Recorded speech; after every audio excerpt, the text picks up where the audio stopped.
بالله من الشيطان الرجيم. بسم الله الرحمن الرحيم. والمحسنات من النساء إلا ما ملكت أيمانكم كتاب الله عليكم، وأحل لكم ما وراء ذلكم أن تبتغوا بأموالكم محسنين غير مسافحين، فما استمتعتم به منهن فآتوهن أجورهن فريضة، ولا جناح عليكم فيما تراضيتم به من بعد الفريضة، إن الله كان عليما حكيما. ومن لم يستطع منكم قولا أن ينكح المحصنات المؤمنات فمما ملكت أيمانكم من فتياتكم المؤمنات، والله أعلم بإيمانكم بعضكم من بعض، فانكحوهن بإذن أهلهن وآتوهن أجورهن بالمعروف محسنات غير مسافحات ولا متخذات أخدان، فإذا أحسن فإن أتين بفاحشة فعليهن نصف ما على المحسنات من العذاب، ذلك لمن خشي العنة منكم، وأن تصبروا خير لكم، والله غفور رحيم. يريد الله ليبين لكم ويهديكم سنن الذين من قبلكم ويتوب عليكم، والله عليم حكيم. والله يريد أن يتوب عليكم، ويريد الذين يتبعون الشهوات أن تميلوا ميلا عظيما. يريد الله أن يخفف عنكم وخلق الإنسان ضعيفا. يا أيها الذين آمنوا لا تأكلوا أموالكم بينكم بالباطل إلا أن تكون تجارة عن تراض منكم، ولا تقتلوا أنفسكم إن الله كان بكم رحيما. ومن يفعل ذلك عدوانا وظلما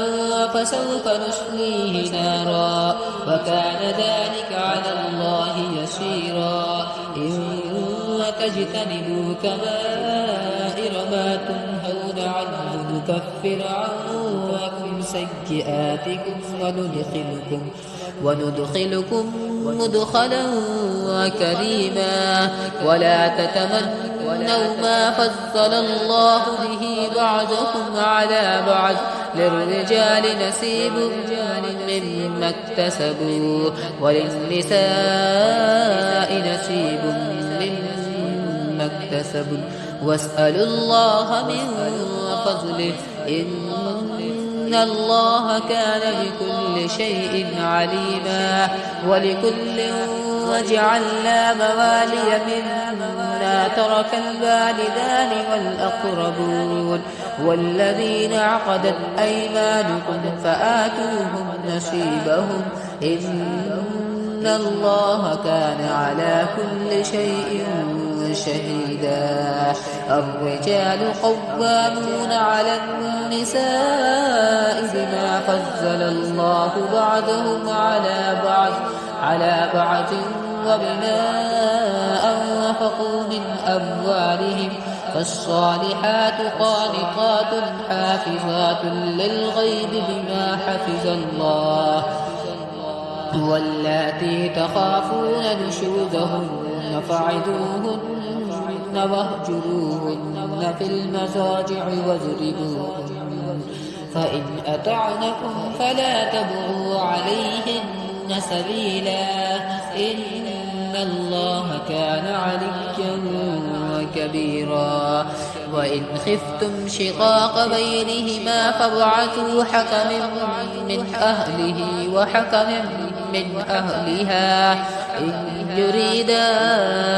إصلاحا يوفق الله بينهما إن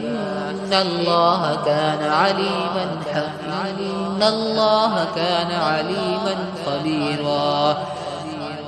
واعبدوا الله ولا تشركوا به شيئا وبالوالدين إحسانا وبذي القربى واليتامى والمساكين والجار ذي القربى والجار ذي الجنب والصاحب بالجنب وابن السبيل وما ملكت أيمانكم إن الله لا يحب من كان مختالا فخورا الذين يبخلون ويأمرون الناس بالبخل ويكتمون ما آتاهم الله من فضله وأعتدنا للكافرين عذابا مهينا والذين ينفقون أموالهم رياء الناس ولا يؤمنون بالله ولا باليوم الآخر ومن يكن الشيطان له قرينا فساء قرينا وماذا عليهم لو آمنوا بالله واليوم الآخر وأنفقوا مما رزقهم الله وكان الله بهم عليما إن الله لا يظلم مثقال ذرة وإن تك حسنة يضاعفها ويؤت من لدنه أجرا عظيما فكيف إذا جئنا من كل أمة بشهيد وجئنا بك على هؤلاء شهيدا يومئذ يود الذين كفروا وعصوا الرسول لو تسوى بهم الأرض ولا يكتمون الله حديثا يا أيها الذين آمنوا لا تقربوا الصلاة وأنتم سكارى حتى تعلموا ما تقولون ولا جنبا إلا عابري سبيل حتى تغتسلوا وإن كنتم مرضى أو على سفر أو جاء أحد منكم من الغائط أو لامستم النساء فلم تجدوا ماء فتيمموا سعيدا طيبا فامسحوا بوجوهكم وأيديكم إن الله كان عفوا غفورا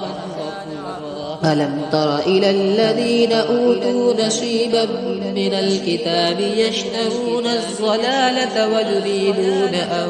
تضلوا السبيل والله أعلم بأعدائكم وكفى بالله وليا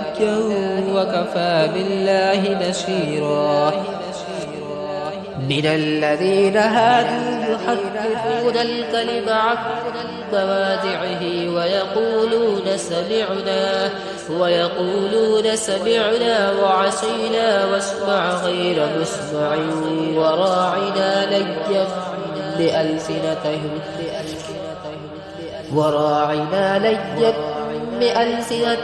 وطعنا في الدين ولو أنهم قالوا سمعنا وأطعنا واسمع وانظرنا لكان خيرا لهم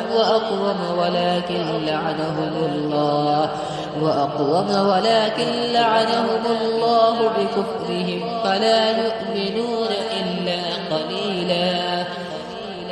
يا أيها الذين أوتوا الكتاب آمنوا بما نزلنا مصدقا لما معكم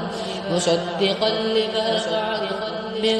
قبل أن نطمس وجوها فنردها على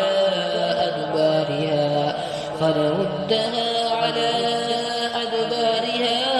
أو نلعنهم كما لعنا أصحاب السبت وكان أمر الله مفعولا إن الله لا يغفر أن يشرك به ويغفر ما دون ذلك لمن يشاء ومن يشرك بالله فقد افترى إثما عظيما ألم تر إلى الذين يزكون أنفسهم بل الله يزكي من يشاء ولا يظلمون فتيلا انظر كيف يفترون على الله الكذب وكفى به إثما مبينا ألم تر إلى الذين أوتوا نصيبا من الكتاب يؤمنون بالجبت والطاغوت ويقولون للذين كفروا هؤلاء أهدى من الذين آمنوا سبيلا أولئك الذين لعنهم الله ومن يلعن الله فلا تجد له نصيرا أم لهم نصيب من الملك فإذا لا يؤتون الناس نقيرا أم يحسدون الناس على ما آتاهم الله من فضله فقد آتينا آل إبراهيم الكتاب والحكمة وآتيناهم ملكا عظيما فمنهم من آمن به ومنهم من صد عنه وكفى بجهنم سعيرا إن الذين كفروا بآياتنا سوف نصليهم نارا كلما نضجت جلودهم بدلناهم جلودا غيرها ليذوقوا العذاب إن الله كان عزيزا حكيما والذين آمنوا وعملوا الصالحات سندخلهم جنات تجري من تحتها الأنهار خالدين فيها أبدا لهم فيها أزواج مطهرة وندخلهم ظلا وذليلا إن الله يأمركم أن تؤدوا الأمانات إلى أهلها وإذا حكمتم بين الناس أن تحكموا بالعدل إن الله نعم ما يعدكم به إن الله كان سميعا بصيرا يا أيها الذين آمنوا أطيعوا الله وأطيعوا الرسول وأولي الأمر منكم فإن تنازعتم في شيء فردوه إلى الله والرسول إن كنتم تؤمنون بالله واليوم الآخر ذلك خير وأحسن تأويلا ألم تر إلى الذين يزعمون أنهم آمنوا بما أنزل إليك وما أنزل من قبلك يريدون أن يتحاكموا إلى الطاغوت وقد أمروا أن يكفروا به ويريد الشيطان أن يضلهم ضلالا بعيدا وإذا قيل لهم تعالوا إلى ما أنزل الله رأيت المنافقين يصدون عنك صدودا فكيف إذا أصابتهم مصيبة بما قدمت أيديهم ثم جاءوك يحلفون بالله إن أردنا إلا إحسانا وتوفيقا أولئك الذين يعلم الله ما في قلوبهم فأعرضهم وقل لهم في أنفسهم قولا بليغا وما أرسلنا من رسول إلا ليطاع بإذن الله ولو أنهم إذ ظلموا أنفسهم جاءوك فاستغفروا الله واستغفر لهم الرسول لوجدوا الله توابا رحيما فلا وربك لا يؤمنون حتى يحكموك فيما شجر بينهم ثم لا يجدوا في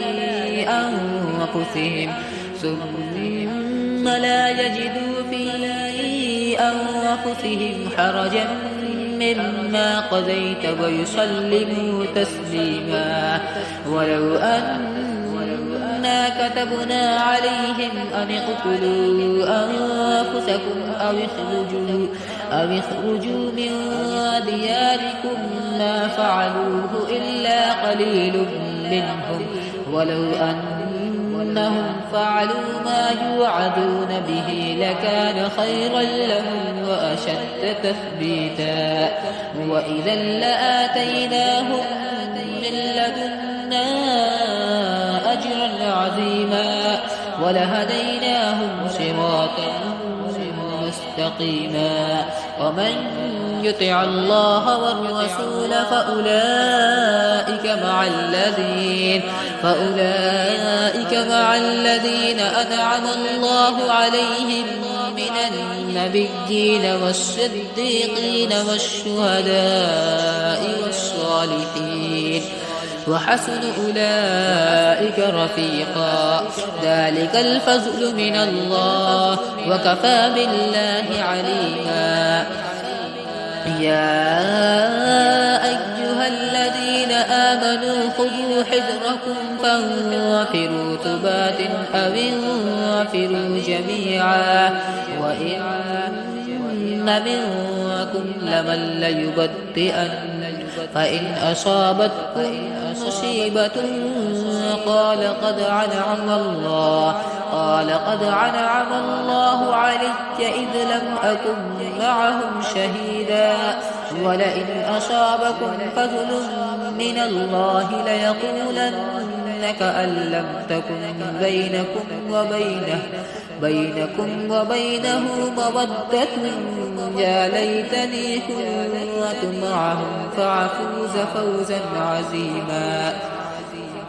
فليقاتل في سبيل الله الذين يشرون الحياة الدنيا بالآخرة ومن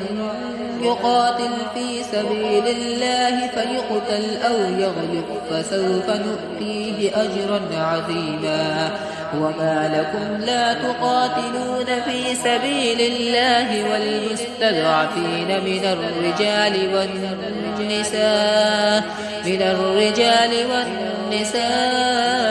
والبلدان الذين يقولون ربنا أخرجنا من هذه القرية الظالم أهلها واجعل لنا من لدنك وليا واجعل لنا من لدنك نصيرا الذين آمنوا يقاتلون في سبيل الله والذين كفروا يقاتلون في سبيل الطاغوت فقاتلوا أولياء الشيطان إن كيد الشيطان كان ضعيفا ألم تر إلى الذين قيل لهم كفوا أيديكم وأقيموا الصلاة وآتوا الزكاة فلما كتب عليهم القتال إذا فريق منهم يخشون الناس كخشية الله أو أشد خشية وقالوا ربنا لم كتبت علينا القتال لولا أخرتنا إلى أجل قليل قل متاع الدنيا قليل والآخرة خير لمن اتقى ولا تظلمون فتيلا أينما تكونوا يدرككم الموت ولو كنتم في بروج مشيدة وإن تصبهم حسنة يقولوا هذه من عند الله وإن تصبهم سيئة يقولوا هذه من عندك قل كل من عند الله فما لهؤلاء القوم لا يكادون يفقهون حديثا ما أصابك من حسنة فمن الله وما أصابك من سيئة فمن نفسك وأرسلناك للناس رسولا وكفى بالله شهيدا من يطع الرسول فقد أطاع الله ومن تولى فما أرسلناك عليهم حفيظا ويقولون طاعة فإذا برزوا من عندك بكت طائفة منهم غير الذي تقول والله يكتب ما يبيتون فأعرض عنهم وتوكل على الله وكفى بالله وكيلا أفلا يتدبرون القرآن ولو كان من عند غير الله لوجدوا فيه اختلافا كثيرا وإذا جاءهم أمر من الأمن أو الخوف عذاعوا به ولو ردوه إلى الرسول وإلى أولي الأمر منهم لعلمه الذي يستنبطونه منهم ولولا فضل الله عليكم ورحمته لاتبعتم الشيطان إلا قليلا فقاتل في سبيل الله لا تكلف إلا نفسك وحرز المؤمنين عسى الله أن يكف بأس الذين كفروا والله أشد بأسا وأشد تنكيلا من يشفع شفاعة حسنة يكن له نصيب منها ومن يشفع شفاعة سيئة يكن له كفل منها وكان الله على كل شيء محيطا وإذا حجيتم بتحجة فحجوا بأحسن منها أو ردوها إن الله كان على كل شيء حسيبا الله لا إله إلا هو ليجمعنكم إلى يوم القيامة لا ريب فيه ومن أصدق من الله حديثا فما لكم في المنافقين فئتين والله أركسهم بما كسبوا أتريدون أن تهدوا من أذل الله ومن يذلل الله فلن تجد له سبيلا ودوا لو تكفرون كما كفروا فتكونون سواء فلا تتخذوا منهم أولياء حتى يهاجروا في سبيل الله فإن تولوا فخذوهم وقتلوهم حيث وجدتموهم ولا تتخذوا منهم وليا ولا نصيرا إلا الذين يصلون إلى قوم بينكم وبينهم ميثاق أو جاءوكم حسرت صدورهم أن يقاتلوكم أو يقاتلوا قومهم ولو شاء الله لسلتهم عليكم فلقاتلوكم فإن اعتزلوكم فلم يقاتلوكم وألقوا إليكم السلم فما جعل الله لكم عليهم سبيلا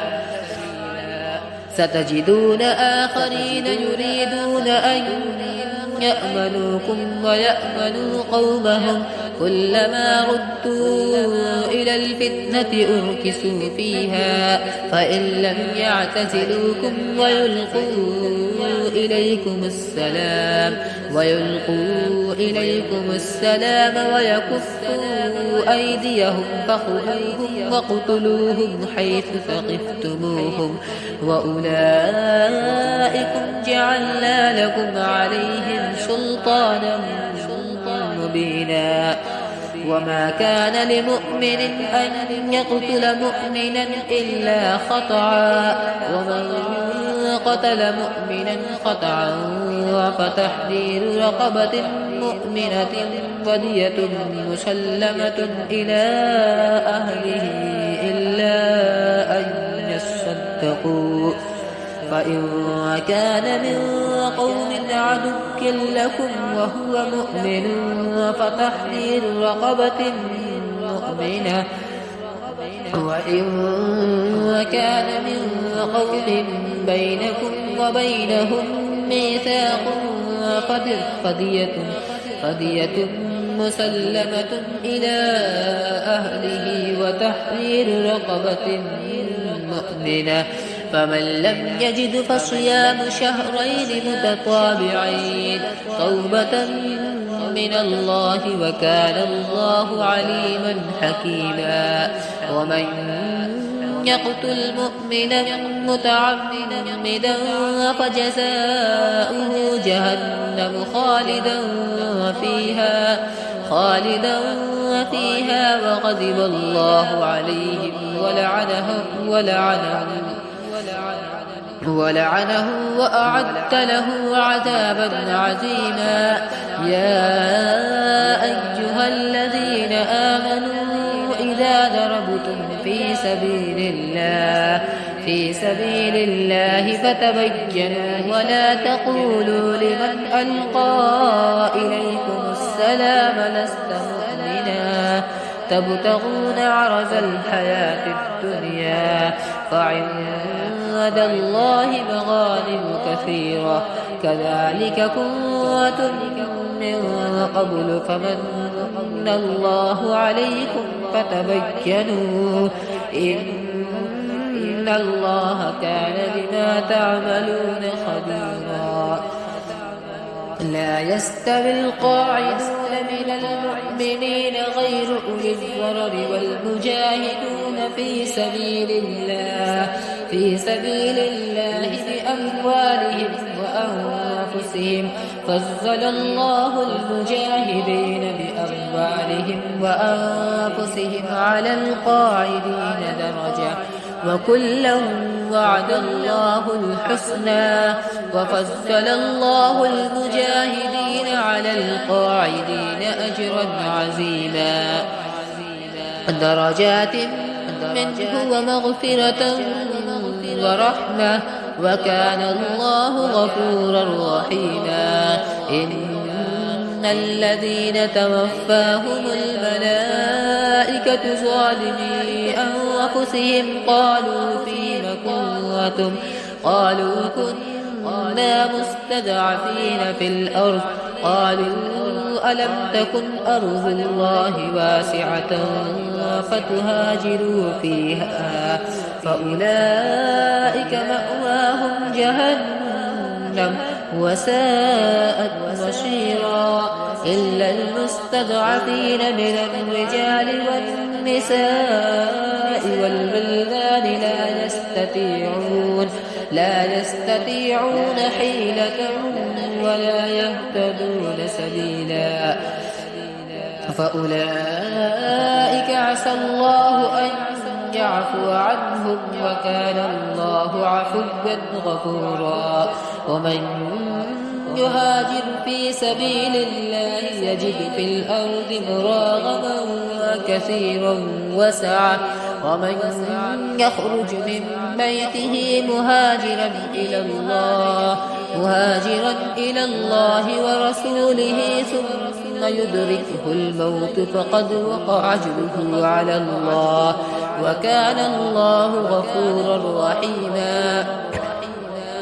وإذا ضربتم في الأرض فليس عليكم جناح أن تقصروا من الصلاة إن خفتم أن يفتنكم الذين كفروا إن الكافرين كانوا لكم عدوا مبينا. وإذا كنت فيهم فأقمت لهم الصلاة فلتقم طائفة منهم معك وليأخذوا أسلحتهم فإذا سجدوا فليكونوا من ورائكم ولتأت طائفة أخرى لم يصلوا فليصلوا معك وليأخذوا حذرهم وأسلحتهم ود الذين كفروا لو تغفلون عن أسلحتكم وأمتعتكم فيميلون عليكم ميلة واحدة ولا جناح عليكم إن كان بكم أذى من مطر أو كنتم مرزا أو تزعوا أسلحتكم وخذوا حذركم إن الله أعد للكافرين عذابا مهينا. فإذا قضيتم الصلاة فاذكروا الله قياما وقعودا وعلى جنوبكم فإذا اطمأنتم فأقيموا الصلاة إن الصلاة كانت على المؤمنين كتابا موقوتا. ولا تهنوا في ابتغاء القوم إن تكونوا تألمون فإنهم يألمون كما تألمون وترجون من الله ما لا يرجون وكان الله عليما حكيما. إنا أنزلنا إليك الكتاب بالحق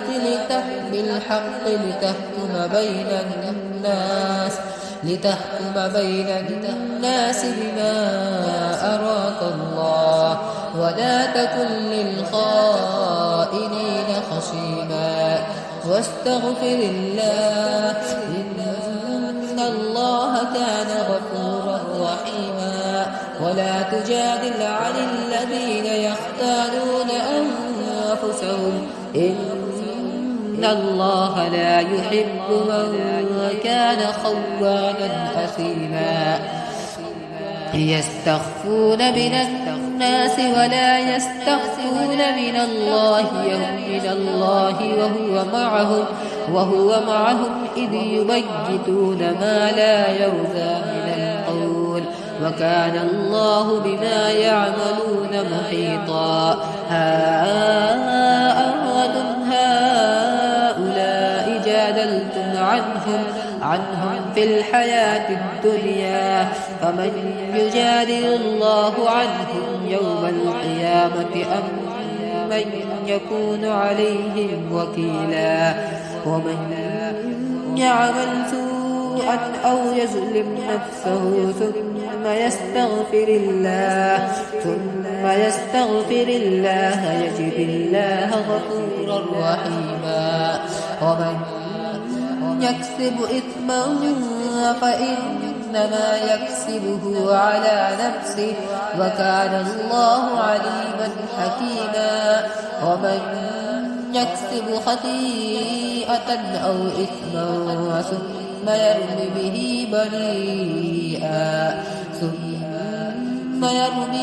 بريئا فقد احتمل بهتانا وإثما مبينا. ولولا فضل الله عليك ورحمته لهمت طائفة منهم أن يذلوك وما يذلون إلا أنفسهم وما يذلونك من شيء وأنزل الله عليك الكتاب والحكمة وعلمك ما لم تكن تعلم وكان فضل الله عليك عظيما لا خير في كثير من نجواهم إلا من أمر بصدقة أو معروف أو إصلاح بين الناس ومن يفعل ذلك ابتغاء مرضات الله فسوف نؤتيه أجرا عظيما ومن يشاقق الرسول من بعد ما تبين له الهدى ويتبع غير سبيل المؤمنين نوله ما تولى ونصليه جهنم وساءت مصيرا إن الله لا يغفر أن يشرك به ويغفر ما دون ذلك لمن يشاء ومن يشرك بالله فقد ضل ضلالا بعيدا إن يدعون من دونه إلا إناثا وإن يدعون إلا شيطانا مريدا لعنه الله وقال لأتخذن من عبادك نصيبا مفروضا ولأذلنهم ولأمنينهم ولآمرنهم فليبتكن آذان الأنعام ولآمرنهم فليغيرن خلق الله ومن يتخذ الشيطان وليا من دون الله فقد خسر خسرانا مبينا يعدهم ويمنيهم وما يعدهم الشيطان إلا غرورا أولئك مأواهم جهنم ولا يجدون عنها محيصا والذين آمنوا وعملوا الصالحات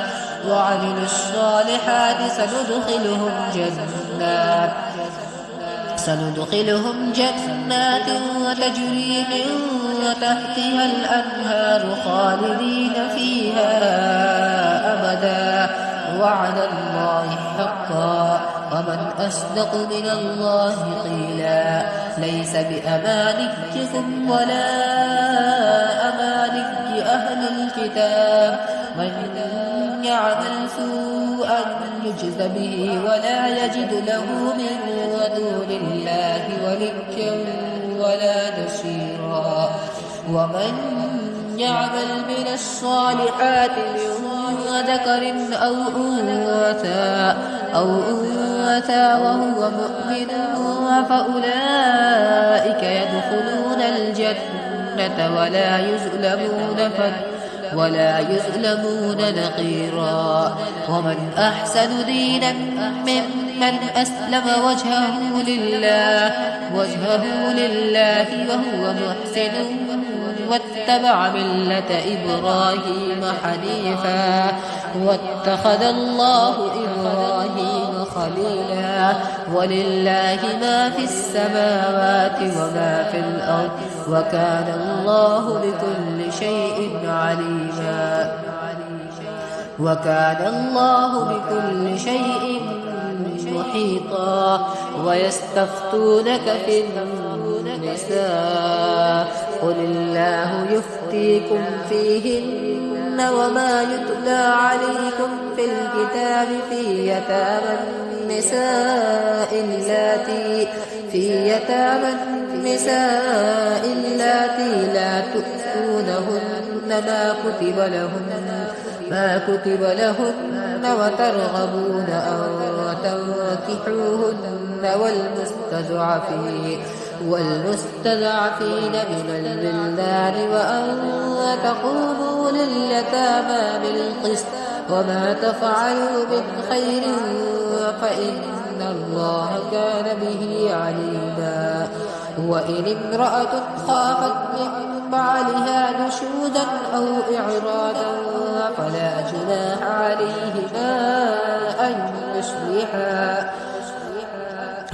جناح عليهما أن يصلحا بينهما صلحا والصلح خير. وأحضرت الأنفس الشح وإن تحسنوا وتتقوا فإن الله كان بما تعملون خبيرا. ولن تستطيعوا أن تعدلوا بين النساء ولو حرصتم فلا تميلوا كل الميل فتذروها كالمعلقة. وإن تصلحوا وتتقوا فإن الله كان غفورا رحيما. وإن يتفرقا يغني الله كلا من سعته وكان الله واسعا حكيما. ولله ما في السماوات وما في الأرض ولقد وصينا الذين أوتوا الكتاب من قبلكم وإياكم أن اتقوا الله. وإن تكفروا فإن لله ما في السماوات وما في الأرض وكان الله غنيا حميدا. ولله ما في السماوات وما في الأرض وكفى بالله وكيلا. إن يشأ يذهبكم أيها الناس ويأتي بآخرين وكان الله على ذلك قديرا. من كان يريد ثواب الدنيا فعند الله ثواب الدنيا والآخرة وكان الله سميعا بصيرا. يا أيها الذين آمنوا كونوا قوامين بالقسط شهداء لله ولو على أنفسكم أو الوالدين والأقربين إن يكن غنيا أو فقيرا فالله أولى بهما فلا تتبعوا الهوى أن تعدلوا وإن تلووا أو تعرضوا فإن الله كان بما تعملون خبيرا. يا أيها الذين آمنوا بالله ورسوله والكتاب الذي نزل على رسوله والكتاب الذي أنزل من قبل ومن يكفر بالله وملائكته وكتبه ورسله واليوم الآخر فقد ضل ضلالا بعيدا. إن الذين آمنوا ثم كفروا ثم آمنوا ثم كفروا ثم ازدادوا كفرا لم يكن الله ليغفر لهم ولا ليهديهم سبيلا. بشر المنافقين بأن لهم عذابا أليما. الذين يتخذون الكافرين أولياء من دون المؤمنين أيبتغون عندهم العزة فإن العزة لله جميعا. وقد نزل عليكم في الكتاب أن إذا سمعتم آيات الله يكفر بها ويستهزأ بها فلا تقعدوا معهم حتى يخوضوا في حديث غيره إنكم إذا مثلهم إن الله جامع المنافقين والكافرين في جهنم جميعا الذين يتربصون بكم فإن كان لكم فتح من الله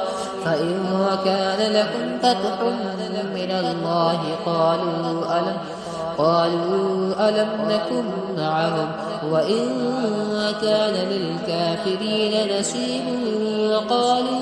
ألم نستحوذ عليكم ونمنعكم من المؤمنين فالله يحكم بينكم يوم القيامة ولن يجعل الله للكافرين على المؤمنين سبيلا إن المنافقين يخادعون الله وهو خادعهم وإذا قاموا إلى الصلاة قاموا كسالى يراءون الناس ولا يذكرون الله إلا قليلا مذبذبين بين ذلك لا إله هؤلاء ولا إله هؤلاء ومن يضلل الله فلن تجد له سبيلا يا أيها الذين آمنوا لا تتخذوا الكافرين أولياء